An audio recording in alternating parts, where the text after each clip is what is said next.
सच्चिदानंद रूपाय। भगवान के 3 प्रकार के रूप बताए गए,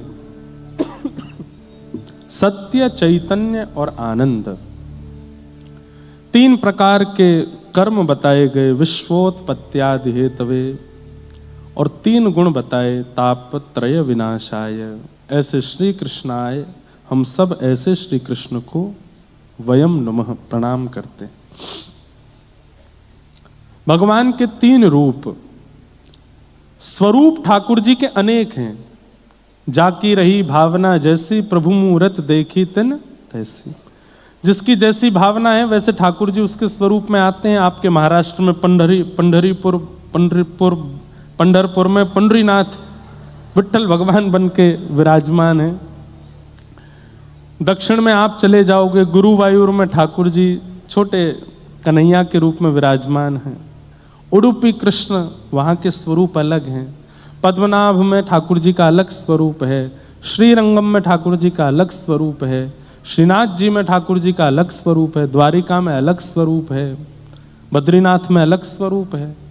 ठाकुर जी के स्वरूप अनेक हैं, पर अनेक स्वरूपों में ठाकुर जी मूल रूप से 3 ही रूप वाले हैं, सत्य, चैतन्य और आनंद। सबसे पहला ठाकुर जी सत्य हैं। एक बात बहुत ध्यान से सुनिएगा, ये 3 प्रकार की धारणा है जो प्रत्येक भक्त के अंदर अपने ठाकुर जी के प्रति होनी चाहिए। बहुत ध्यान से सुनिए। आप लड्डू गोपाल की सेवा करते हैं, आप मुरली मनोहर ठाकुर जी की सेवा करते हैं, आप चित्रपट के ठाकुर जी की सेवा करते हैं, आप श्रीनाथ जी की सेवा करते हैं। ये 3 प्रकार की धारणा आपके चित्त में होनी चाहिए। अपने ठाकुर जी के प्रति सत्य भाव, सत्य। मुझे दुनिया को सफाई देने की आवश्यकता नहीं, ये सब जानते हैं और इनको पता है। इसके बाद किसी और को पता हो ये आवश्यक नहीं। अब मेरे अंदर तो बार बार पद ही आते हैं। मैं तो गोविंद रा गुण गासूं, राणा जी रूठे तो मने काय करसी। मैं तो गोविंद रा गुण गासूं, राणा जी रूठे तो। हम गोविंद का गुण गा रहे हैं, अब दुनिया से हमको क्या। ये राणा कौन है? ये सब संसार के लोग ही राणा हैं। राणा भेजा विष का प्याला, पीकर मीरा नाची रे। हमको संसार को बहुत सफाइयां देना आवश्यक नहीं। हमारे ठाकुर जी को पता है, वो राजी रहें, बस उनका राजी होना आवश्यक है। तो वो सत्य हैं और वो जानते हैं कि क्या सत्य है, इसलिए ठाकुर जी को सत्य स्वरूप मानो। हां, एक भक्त का ये कॉन्फिडेंशियल होना चाहिए कि ऐसी कोई क्रिया ना हो जो ठाकुर जी को नहीं पता है। आपने ठाकुर जी से साझा नहीं की और आप उस क्रिया में प्रवेश कर गए, ठाकुर जी कहेंगे तैने तो मोती छुपाए लियो, अब कहा हुए को। अपनी प्रत्येक क्रिया, अपनी प्रत्येक व्यवहार, अपनी प्रत्येक स्थिति आपके ठाकुर जी को पता हो। बाकी संसार को तो बता भी दोगे, वो तो उसमें भी 4 बात निकाल लेंगे। मैं तो गोविंद रा गुण गासूं। एक बात बंधुओं कहूं, चाहे मानसिक रूप से, चाहे व्यवहारिक रूप से, चाहे आर्थिक रूप से, चाहे शारीरिक रूप से, किसी की भी पीड़ा है, कोई पीड़ा से बच नहीं रहा है, यह बात निश्चित है। किसी को मानसिक पीड़ा है, किसी को शारीरिक पीड़ा है, किसी को आर्थिक पीड़ा है, किसी को संबंधों की पीड़ा है, किसी को संसार के दोषों की पीड़ा है, सब पीड़ा में है। पीड़ा निवृत्ति की कथा ही है, कथा ही आपको उस पीड़ा से बचा सकती है, उस पीड़ा से आपको आनंद दे सकती है। उसमें भी अगर आप भक्त चरित्र कहो तो मीराबाई के पदों को गाया कीजिए एकांत में बैठ करके। हमने तो इतने मीराबाई के पद गाए हैं और ये मीराबाई के पद ही सहायक बने हैं हर स्थिति में। राम नाम रा जहाज चला स्या, राम नाम रा जहाज चला सा, मैं तो भव सागर तर जासू, मैं तो भव सागर तर जासू। हो मैं तो गोविंद रा गुण गासू, राणा जी रूठे तो मने काए कर से, मैं तो गोविंद रा गुण गासू।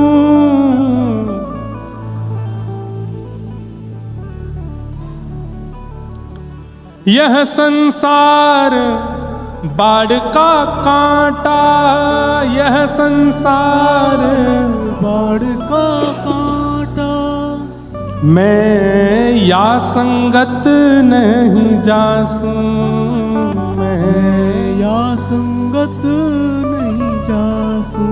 मीरा के प्रभु गिरधर नागर, मीरा के प्रभु गिरधर नागर, मीरा के प्रभु गिरधर नागर, मीरा के प्रभु गिरधर नागर। मैं तो हरस हरस गुण गासू, मैं तो हरस हरस गुण गासू।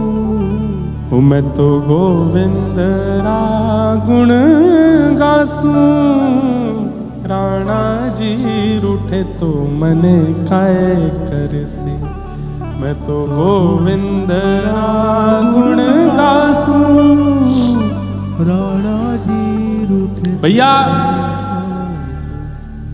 नारायण कवच याद कर लीजिए, राम रक्षा स्तोत्र याद कर लीजिए, गजेंद्र मोक्ष याद कर लीजिए, क्योंकि विषम परिस्थिति में इनके पाठ से ही आपके चित्त को शांति मिलने वाली है। परंतु एक बात और कह दूं, मीराबाई के पद याद कर लीजिए।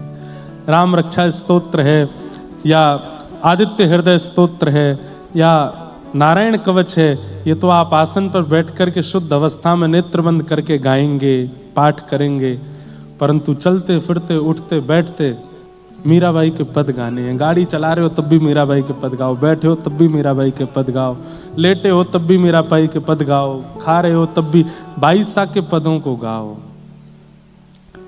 आपको अपना कष्ट बहुत सूक्ष्म लगने लगेगा। बाईसा कितनी प्रसन्न हृदया हैं कि अपनी ऐसी विषम परिस्थिति में ऐसे पद गा रही हैं। हमारा कष्ट क्या उनके आगे, कुछ भी नहीं। इसलिए बाईसा के पद गाया करो। नित्य अपने ठाकुर जी को अगर प्रसन्न करना है तो बाईसा के पद सुनाया करो उसी भाव से। तो भगवान सत्य हैं, उनको कॉन्फिडेंशियल अपने पास रखो। इनको सब पता है, मुझे सबकी आवश्यकता नहीं। सत्य। दूसरा, ठाकुर जी को चैतन्य मानो, जड़ नहीं।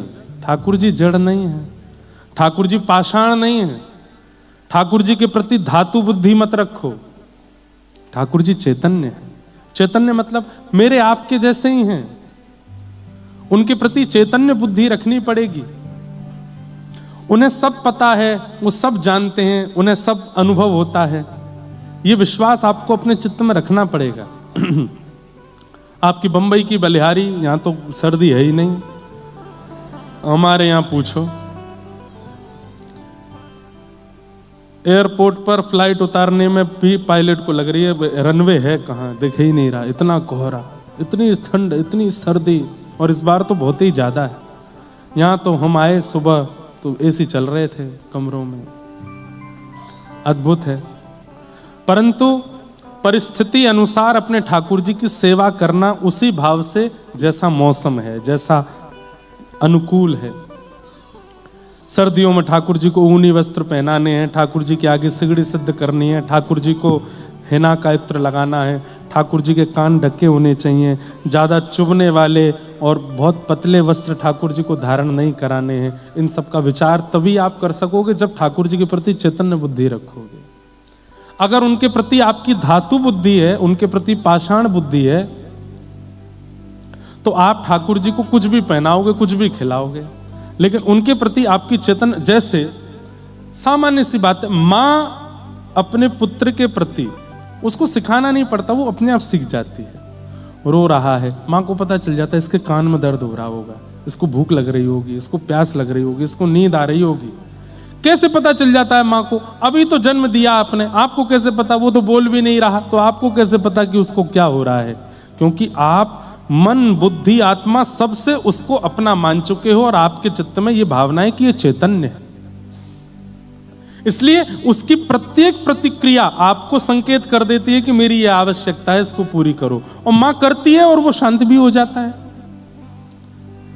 ठाकुर जी के प्रति हम लोग असमंजस में क्यों रह जाते हैं? क्योंकि कहीं ना कहीं सूक्ष्म बुद्धि में ये भाव आ जाता है कि है तो ये धातु ही, है तो ये पाषाण ही, और पाषाण बुद्धि आते ही आपकी सेवा में दोष आने लगता है। आज तक भी अगर पाषाण बुद्धि रखिए तो अब मत रखिए, अब सुधार कर लीजिए, अब उनके प्रति वही बुद्धि रखो, वही भाव रखो जो एक चैतन्य व्यक्ति के प्रति होता है। सेवा अपने आप होने लगेगी। तो ये 3 धारणा मैं बता रहा हूं जो प्रत्येक भक्त के चित्त में होनी चाहिए। पहली, सत्य ठाकुर जी के प्रति। दूसरा, चैतन्य, ठाकुर जी चैतन्य है। और तीसरा, ठाकुर जी आनंद। अच्छा, एक बात, चाहे कितनी भी पीड़ा हो, कितना भी संकट हो, कितना भी कष्ट हो, मैं हमेशा कथा में कहता आया हूं, माँ के आगे रो लीजिए, पिताजी के आगे रो लीजिए, बच्चों के आगे रो लीजिए, परिवार के लोगों के आगे दुख दर्द बता दीजिए, लेकिन जैसे ही ठाकुर जी के सामने जाते हो, बाहर ही आंसू पोंछो, बिल्कुल प्रसन्न हो जाओ, मुख पर एक लंबी सी स्माइल लेकर के आओ, आपके 32 चमकने चाहिए और बिल्कुल नृत्य कर ठाकुर जी के आगे ऐसे जाओ कि कुछ हुआ ही नहीं। जैसे ये एक स्वभाव है, सांसारिक स्वभाव है कि आप जिससे बहुत प्रेम करते हैं उसको अपना दुख पता नहीं लगने देते। मां को पीड़ा है और मां को पता है कि मेरी पीड़ा बच्चों को पता चली तो चिंता करेंगे, तो मां उनको बताती नहीं है। बेटा कहीं बाहर पड़ता है, उसको बहुत दिक्कतें हो रही हैं, मां रोज फोन करती है, तो बेटा मां को बताता नहीं कि दूर बैठी चिंता करेगी। ठाकुर जी को क्यों सब बता देते हो आप? अधिकतर सिद्धिविनायक चले जाइए, महालक्ष्मी चले जाइए, पंढरपुर चले जाइए, किसी भी मंदिर में चले जाइए, 90% आदमी अपने दुख सुनाने के लिए आता है। जहां से ठाकुर जी दिखने शुरू होते हैं, ठाकुर जी ऐसा ऐसा उसने कर दिया है, पड़ोसी ने इतना कर दिया है, यहाँ पे ये हो गया है, पत्नी ऐसा व्यवहार करती है, बच्चे ऐसे कर रहे हैं, ये कर रहे हैं, वो कर रहे हैं, प्लीज आप कृपा करो ना ठाकुर जी, थोड़ा कर देना ना, कृपा थोड़ा थोड़ा देख लीजिए ना, मेरे ऊपर थोड़ा अनुग्रह कीजिए ना ठाकुर जी। हे सिद्धिविनायक भगवान, सिद्धिविनायक भगवान से ज्यादा भीड़ तो बाहर बैठे हुए मूषक के कान में रहते हैं। वो मूषक भगवान जो बाहर बैठे हैं उनके कान में लोग बात छोड़ ही नहीं रहे हैं कान। एक बार मैं गया, जब भी मुंबई कथा होती जाता हूं दर्शन करने, तो बाहर आके देखा तो मूषक भगवान के कान में सब बोल रहे होते हैं। मुझे बहुत देर हो गई खड़े खड़े, मैंने कि मैडम की लिस्ट ही नहीं पूरी हो रही, पूरी बिल्डिंग की शिकायत कर दी है, गार्ड ऐसा करता है, वो ऐसा करता है, ये ऐसा करता है, वो ऐसा करता है, सबकी शिकायतें कर दी। 90% व्यक्ति अपने दुख सुनाने जाता है मंदिर। क्यों? इसका मतलब ये प्रेम नहीं है भाई। वकीलों को दुख सुनाया जाता है, डॉक्टरों को दुख सुनाया जाता है, जो प्रोफेशनल होते हैं, जिनसे आपका आत्म संबंध नहीं है, उनको दुख सुनाया जाता है, उनको पीड़ा बताई जाती है। जो बहुत अपने भी नहीं होते, बीच वाले हैं, थोड़े थोड़े अपने, उनको दुख सुनाया जाता है, मित्रों को दुख सुनाया जाता है। पर जिससे अटूट प्रेम होता है उससे तो दुख छुपाया जाता है, उसको नहीं बताते। मैं तो कहता हूं ठाकुर जी के आगे ऐसे मत जाओ।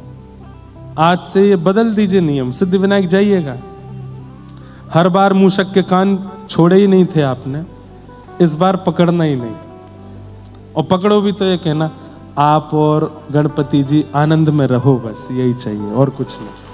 आप प्रसन्न रहो, खूब बढ़िया प्रेम से सुबह शाम मोदक पाया करो, खूब आनंद में रहा करो, और कुछ नहीं। हम आनंद में, हम प्रसन्न हैं। भले ही आज सुबह भोजन नहीं मिला है आपको, फिर भी ठाकुर जी से कहो हम प्रसन्न हैं, आपकी रजा में राजी है नाथ। भोजन नहीं मिला तो क्या हुआ, श्वास तो चल रही है, देख तो रहे हैं, हाथ पैर तो सलामत हैं, बुद्धि तो है, मन तो है, आज नहीं तो कल मिलेगा। सब कृपा है नाथ।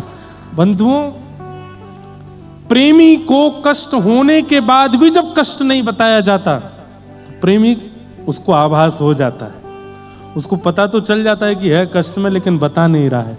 तो वह प्रेमी भी क्या करता है कि आपको पता ना चले और आपका कष्ट दूर हो जाए, उसकी योजना वो बनाते हैं। क्यों ठाकुर जी के आगे अपनी लिस्ट सुनानी? मैं तो कितने दिन से कथा में कहता आया हूं, ठाकुर जी को जाके अपनी मत सुनाओ, ठाकुर जी से जाके उनकी पूछा करो। जनाबाई जब जब दर्शन करने जाती, छोटी सी जना पंडरीनाथ भगवान को देख के और ऐसे हाथ करके खड़े हैं पंडरीनाथ भगवान, और जनाबाई देख करके कहती है, पूरे दिन ऐसे खड़े रहते हो, दर्द नहीं होता पैर में? हाँ, इतने सारे वैष्णव भक्त आपको प्रणाम करने आते, थोड़ी देर बैठ जाओ। पुजारियों से कहती है, इनके पीछे थोड़ा मसनद लगा दो। आज भी पंडरीनाथ भगवान मसनद लगा के खड़े होते हैं। इनके नीचे थोड़ी गद्दी रख दो, थोड़ी देर के लिए मंदिर बंद कर दो, इनको बैठा दो, इनके पैर में थोड़ी मालिश करो, थक गए होंगे। इतनी चिंता जनाबाई करती है ठाकुर जी की कि जनाबाई के पास अर्धरात्रि में ठाकुर जी पहुंच जाते हैं और गोद में, जनाबाई की गोद में पैर रख करके कहते हैं, दबा ले, तुझे बहुत चिंता होती, चल तू ही दबा पैर। हम अपने सुनाने से फुर्सत नहीं मिलती।